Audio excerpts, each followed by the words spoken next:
Halo, apa kabar semuanya? Kembali nama Reza di Project Review dan ini dia Samsung Galaxy S25 Edge. Untuk opini soal harga dan lain-lainnya yang bakal saya sebutin di belakang sekaligus kesimpulannya.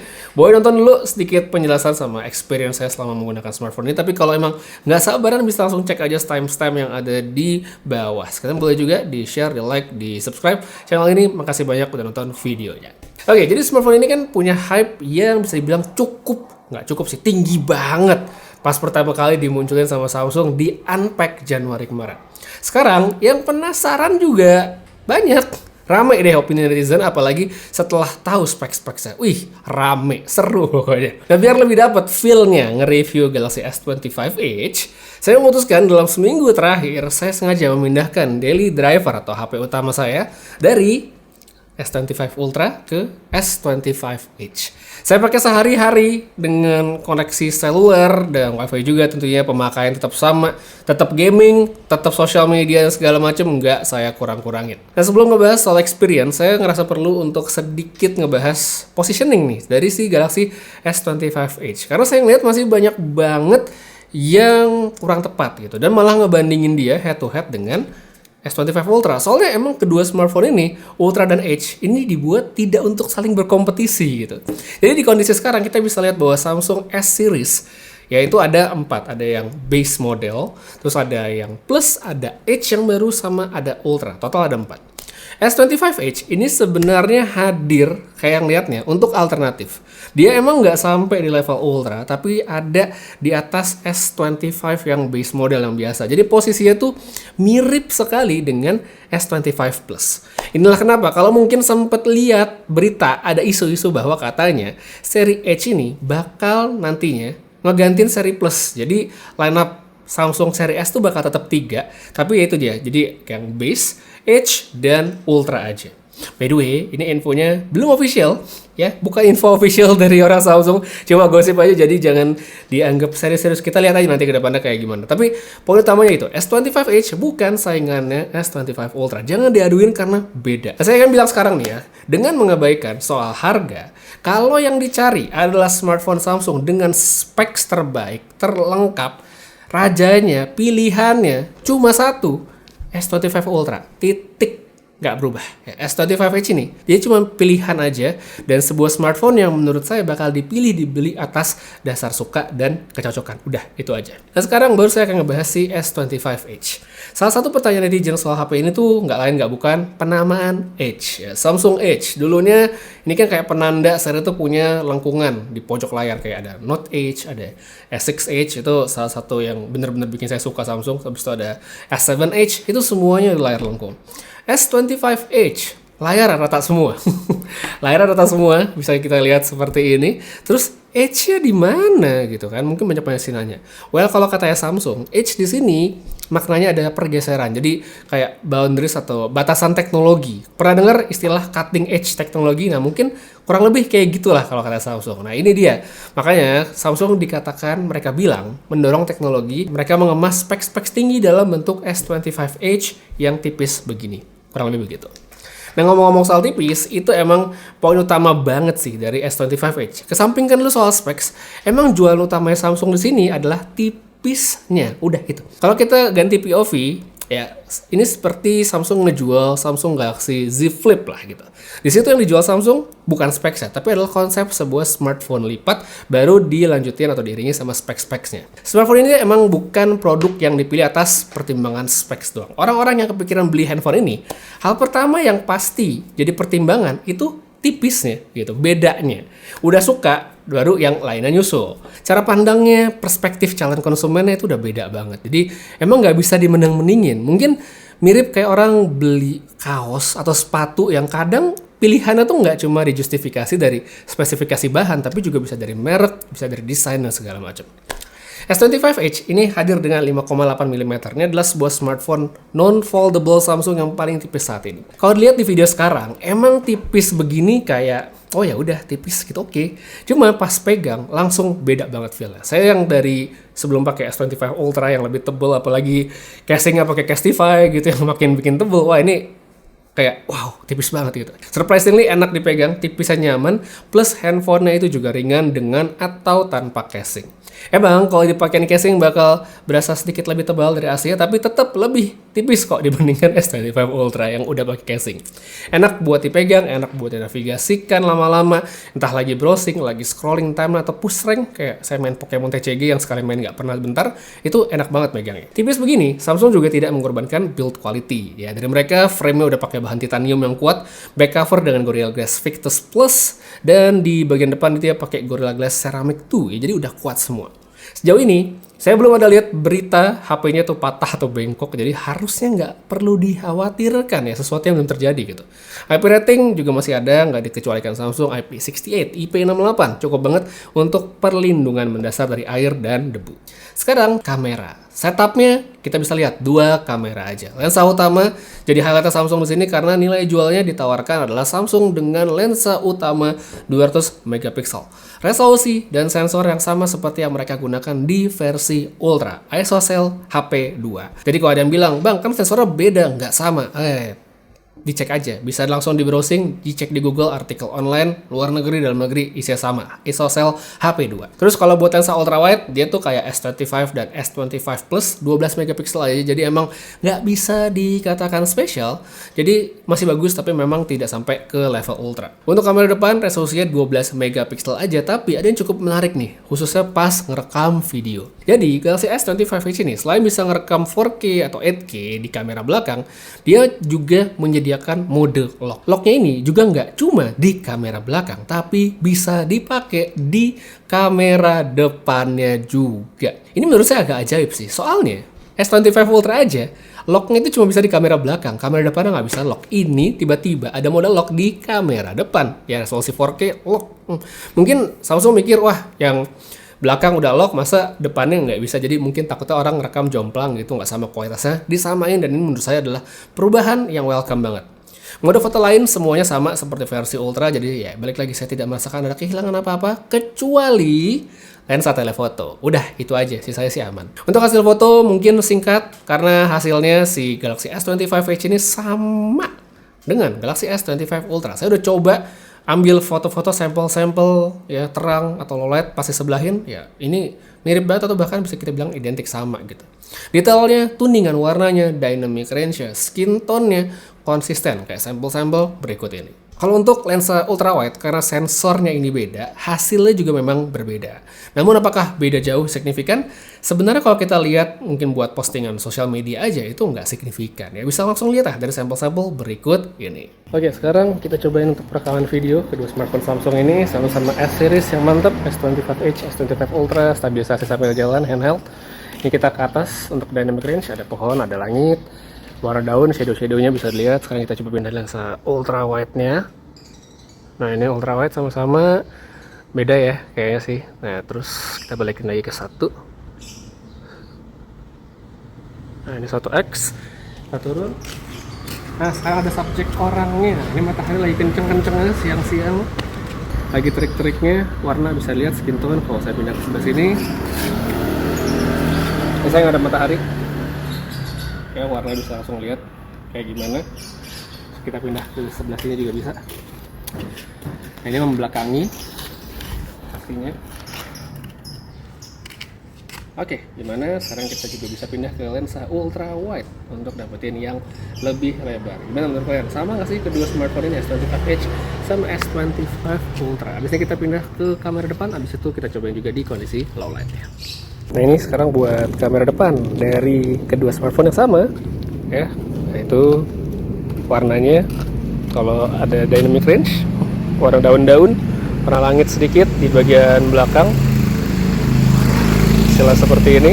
Saya puter-puter, kalau diangkat kayak gini, nah itu langitnya di belakang, sebelah situ juga. Nah, birunya langsung bisa dilihat S25 Edge, S25 Ultra kamera depannya. Kalau dibawa jalan mungkin penasaran stabilisasinya gimana.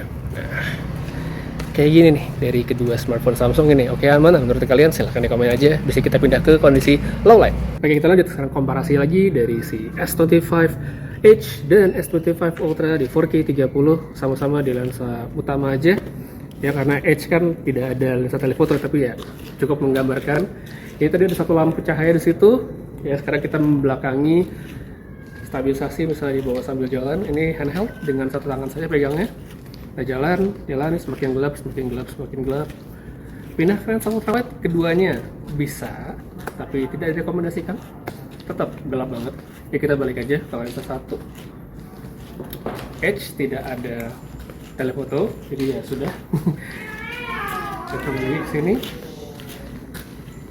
Lebih terang, lebih terang, lebih terang. Nah, ini udah lebih terang karena ada lampu satu di sebelah situ. Menurut kalian gimana untuk rekaman videonya? Oke atau enggak? Silahkan di komentarin aja. Kita bisa pindah ke kondisi low light lagi tapi di dalam ruangan. Dan ya, satu sampel juga nih. Dan by the way, satu sampel sebelum saya masuk untuk sampel dalam ruangan, ini saya ingin ngasih tunjuk sedikit untuk S25H dengan S25 Ultra dalam kondisi outdoor. Ya, outdoor low light seperti ini hasilnya, langsung bisa dilihat perbedaannya. Yang saya lihat beda sih. Menurut kalian gimana, beda nggak nih hasilnya antara kedua smartphone ini? Ini sekarang saya ada cahaya, ada lampu jalan yang cukup terang. Kalau saya pindah ke tempat yang sedikit lebih gelap, ya jadi cahaya ketutupan daun-daun. Hasilnya seperti ini. Sekarang kita baru ngomongin soal specs dari S25H. Poin ini akan menjadi penting karena banyak sekali specs high-end yang dikemas Samsung di HP setipis ini. Contoh dari layar, dia udah pakai Dynamic AMOLED 2X LTPO 120Hz, HDR10+ juga mendukung. Bezelnya tipis, simetris, cakep banget. Visualnya juga udah mantep, nggak diragukan lagi. Pokoknya ini udah layar yang top tier, flagship, nggak pakai tapi-tapi. Habis itu dari segi chipset, ini juga udah mantap. Snapdragon 8 Elite 4 Galaxy. Masih specs terbaik yang dimiliki smartphone Samsung saat ini. RAM gede, storage juga lega dengan opsi hingga 512GB. Dari segi angka performa, Antutunya kalau kita lihat, dicek emang beda sama yang Ultra. Di Edge, saya dapat sekitar 2,2an. Di Ultra itu dapat 2,5 jutaan. Akan tetapi, saya pindah dari Ultra ke Edge, itu nggak berasa signifikan bedanya. Masih sebuah smartphone yang powerful, sangat nyaman untuk digunakan. Smooth, lancar, cepat, nggak masalah. Untuk pemakaian lebih intensif pun masih jalan banget. Seperti misalnya saya pakai gaming, masih bisa banget, bisa jalanin tanpa masalah. Average FPS juga masih bagus di game-game yang saya mainkan sehari-hari. S25H emang kelihatan bukan handphone ya gaming gitu, tapi kalau saya pingin nyamain pemakaiannya karena lagi nge-review gitu ya, saya cobain buat gaming bisa-bisa aja. Habis itu kalau kita ngomongin soal panas, ini juga sempat satu hal yang saya bikin saya penasaran di awal-awal. Bagaimana Samsung bisa membuat smartphone yang setipis ini dengan chipset sekencang itu bisa menjadi lebih adem. Ternyata setelah pemakaian, ya kekhawatiran saya juga tidak terbukti gitu. Karena untuk pemakaian yang intensif pun ini suhunya tergolong terjaga. Nggak yang sampai panas banget ya, 40-an mungkin sampai, tapi tidak sampai bikin smartphone-nya overheat. Sampai handphone-nya muncul tulisan overheat, nggak bisa dipakai, itu nggak ada. Semuanya masih dalam batas yang bisa dihandle sama smartphone. Nah, jadi ya oke-oke aja gitu, karena Samsung pun sempat bilang bahwa vapor chamber di sini itu dibuat lebih besar. Memang tidak sampai kayak versi Ultra, tapi tetap lebih besar bahkan dibandingkan dengan Galaxy S25 Plus. Jadi untuk soal suhu nggak masalah. Nah, yang lebih penting dan jadi pertanyaan sama orang-orang itu sebenarnya adalah di baterainya. Kapasitasnya tuh dengan standar 2025 mungkin kelihatan kecil ya, cuma 3900 mAh. Angka yang bahkan lebih kecil dibandingkan Galaxy S25 Basic ya, yang layarnya lebih kecil juga. Ini salah satu bagian yang bisa kita bilang dikorbankan Samsung demi mengejar desain tipis. Sesuatu yang sebenarnya atau seharusnya bisa dihindari sama Samsung kalau mereka sudah memakai teknologi silikon karbon.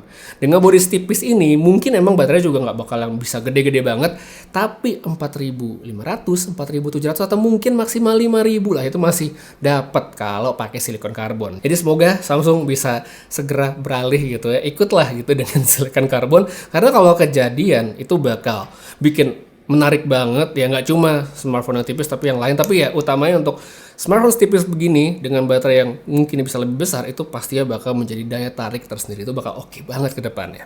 Oke, sekarang kita langsung aja ngomongin gimana sih daya tahan pemakaiannya dari si Samsung ini yang katanya dibuat lebih optimize ya, mereka bikin lebih optimize katanya, jadi bisa lebih awet. Ternyata ya, saya bisa bilang bahwa Ini tidak seperti bayangan saya. Saya nggak nyangka akan ngomong seperti ini karena ekspektasi saya sebenarnya udah rendah ya. Saya udah menurunkan ekspektasi, tapi ternyata saya bisa bilang not bad.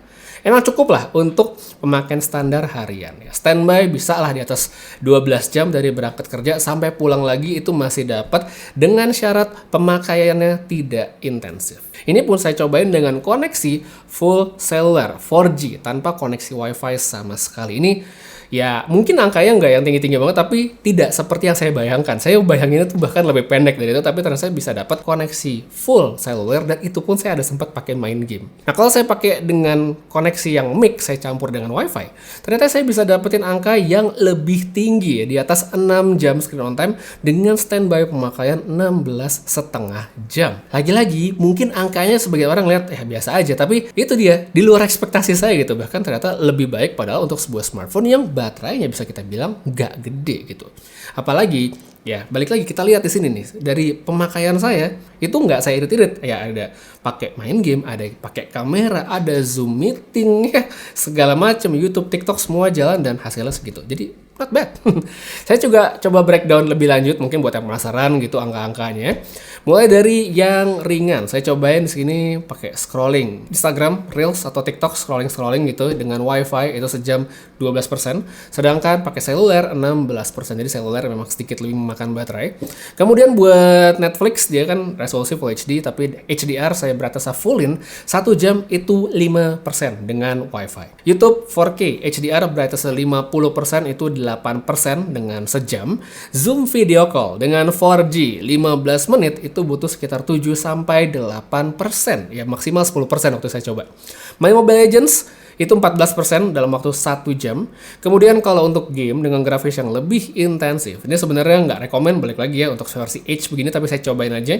Saya grinding di Zone Zero sejamnya itu 26%. Ini turunnya lumayan banyak, tapi balik lagi emang ya itu satu skenario yang cukup intensif untuk baterai sekecil ini. Satu lagi buat yang penasaran untuk rekam video, saya cobain juga. Ini saya rekam outdoor 4K 30 fps format standar dan hasilnya ngerekam 30 menit itu butuh sekitar 21%. Habis soal daya tahan baterai dari segi pemakaian, sekarang kita lanjut ke soal ngecas. Jadi si S25 Edge ini masih dengan 25 watt aja. Belum ikut tren 45 watt kayak Samsung 2025 ini kan udah boleh banyak yang pakai 45 watt. Hasilnya oke juga sih, karena dengan kapasitas yang lebih kecil nggak butuh terlalu lama ya. 15 menit itu dia bisa ngecas dari 1 ke 32%, setengah jam dia sampai di 60%, 1 jamnya di 98%. Kalau saya lihat di history datanya itu dari 70% ke atas memang dia sudah mulai melambat. Jadi 70 ke 80% itu dia butuh 8 menit, 80 ke 90 dia butuh 10 menit, begitu pula dengan 90 ke 100%. Jadi kalau dari percobaan singkat saya ngomongin soal baterai ya, sekitar semingguan pakai S25 Edge ini sebenarnya masih cocok untuk mereka yang pakai HP-nya tidak intensif. HP-nya buat chatting ya, buat sosial media, foto-foto video pas lagi nongkrong ya, browsing-browsing, masih bisa banget ya. Masih oke kok kalau pemakaiannya tidak intensif. Intinya tidak seperti yang saya bayangkan di awal gitu, lebih baik lah. Tapi tetap kalau buat power user pakainya lebih intensif seperti saya setiap hari nggak bisa gitu, nggak main game di HP, ya itu sebenarnya bakal berasa kurang cocok. Mau yang lebih tahan lama, mau kapasitas lebih besar, jawabannya cuma satu, ya pakai S25 Ultra gitu. Oke, sekarang kita lanjut deh sekarang ke soal software. Ini juga penting juga, tapi mungkin tidak terlalu panjang karena udah bagus, udah mantap, tidak dikurangi sama sekali oleh Samsung. Update panjang hingga 7 tahun, aman ya. Fitur Galaxy AI lengkap, terupdate seperti S25 series lainnya. Now Brief, Now Bar yang jadi ciri khasnya One UI 7 itu ada semua. Terus untuk fitur AI terbaru, let's say kayak audio eraser juga bisa digunakan dengan baik di sini. Jadi overall experience software yang dikasih sama Samsung udah flagship banget di sini. Dan buat saya yang switch dari Ultra nggak berasa kehilangan apa-apa. Oke, jadi setelah semingguan dengan Galaxy S25 Edge, sebagai seorang yang mencoba pindah ya, nyobainnya pindah dari S25 Ultra ke Edge, betul memang ada perbedaan utamanya di soal baterai. Ya, S25 Edge memang dioptimize sama Samsung, bahkan lebih awet dari yang saya perkirakan. Habis itu dari segi performa, ya S25 Edge saya juga nggak bilang jelek, tetap kenceng. Snapdragon 8 Elite gitu ya. Suhu juga relatif aman, ya lebih bagus dari perkiraan saya. Jadi saya yakin mayoritas orang yang memilih S25 Edge ini harusnya bakal happy-happy aja dengan pemakaian karena smooth, lancar, enak-enak aja. Mau main game pun juga bisa tetap, tapi emang bukan peruntukannya. Balik lagi, nggak ada satupun orang, saya yakin, gue pengen beli S25 Edge karena buat main game. Nggak bakal jadi prioritas, tapi ya kalau mau dipakai bisa.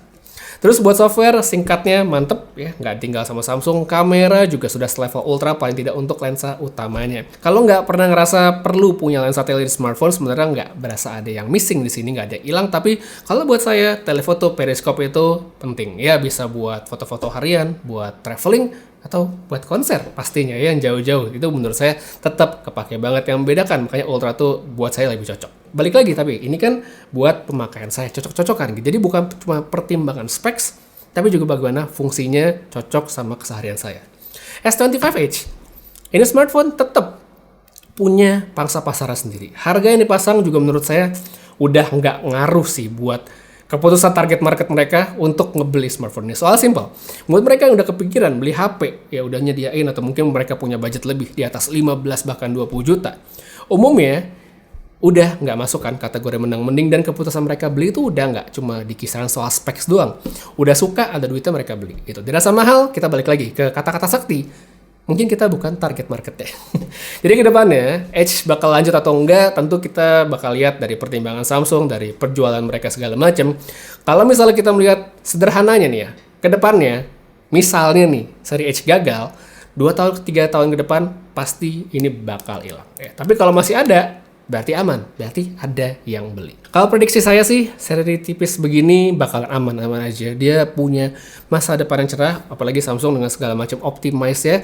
Dengan syarat satu poin krusial aja yang menurut saya bisa di-upgrade Samsung, cukup baterainya aja. Kalau mereka bisa pasang kapasitas yang lebih besar, pasang silikon karbon di sini, saya yakin akan lebih banyak orang yang memilih smartphone ini. Ini oke banget, cuman baterainya aja yang mungkin tidak cocok untuk banyak orang. Itu aja. Jadi ya, kalau dibilang jelek, S25 Edge enggak. Ini smartphone yang bagus, cuma memang cocok-cocokan dengan ya kita pengennya selera kayak gimana, kebutuhan seperti apa. Kalau emang cocok, silakan dibeli. Ya kurang lebih itu dia videonya buat si review Galaxy S25 Edge setelah semingguan pakai. Semoga bisa memberi pencerahan bagi yang mungkin masih bingung ya, suka compare menang mending ya. Semoga bisa cukup menjelaskan. Makasih banyak nonton sampai habis. Putra Reza pamit, sampai ketemu lagi di video berikutnya, dan seperti biasa, have a nice day.